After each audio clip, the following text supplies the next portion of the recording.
আমি তো নির্বাচনের বহু আগেই পদত্যাগ করে চলে এসেছি। এখন দুর্নীতির অভিযোগ যদি উনি বললেন, ওনারাই সরকারে আছেন, ওনাদেরকে এটা প্রমাণ করতে হবে। এটার প্রমাণ জাতীয় সংসদে যদি বলেছে, ওনাদেরকে এই প্রমাণ দিতে হবে নাহিদ ইসলামের নামে কি দুর্নীতির অভিযোগ উঠেছে, নাহিদ ইসলাম কোথায় দুর্নীতি করেছেন। মাননীয় স্পিকার, আমি সেই প্রমাণ ওনাদের কাছে চাচ্ছি। আরেকটি বিষয় মাননীয় স্পিকার, আপনার দৃষ্টি আকর্ষণ করছি, এখানে সবাই জনগণের ভোটেই নির্বাচিত হয়ে এসেছে, সবাই নির্বাচিত প্রতিনিধি।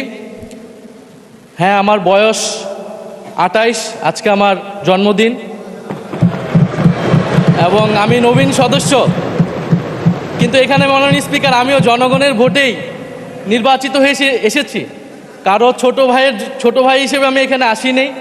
ফলে সবাই মাননীয় সংসদ সদস্য হিসেবে সবাই যে সম্মান মর্যাদা প্রত্যাশা করে, সবাই যেটা পায়, আমরাও কিন্তু সে একই জিনিস প্রত্যাশা করি। ধন্যবাদ। এটি আপনি মাননীয় স্পিকার দেখবেন। আপনার ধন্যবাদ। আচ্ছা, আপনার কি মনে হয় নাহিদুল ইসলাম কি সত্যি কি দুর্নীতি করছে? যদি দুর্নীতি করে থাকে, যে ব্যক্তি নাহিদুল ইসলাম দুর্নীতি করছে বলছে, তার কাছে কি প্রমাণ আছে? নাহিদুল ইসলাম চ্যালেঞ্জ করছে, সেই চ্যালেঞ্জটা কি সে গ্রহণ করতে পারবে? সত্যি কি প্রমাণ করতে পারবে নাহিদুল ইসলাম দুর্নীতি করছে? অবশ্যই মন্তব্য জানিয়ে যাবেন কমেন্ট বক্সে। পারলে আজকের এই ভিডিওটা অন্যকে দেখার জন্য সুযোগ করে দিতে পারেন আপনার একটি শেয়ারের মাধ্যমে। আল্লাহ হাফেজ।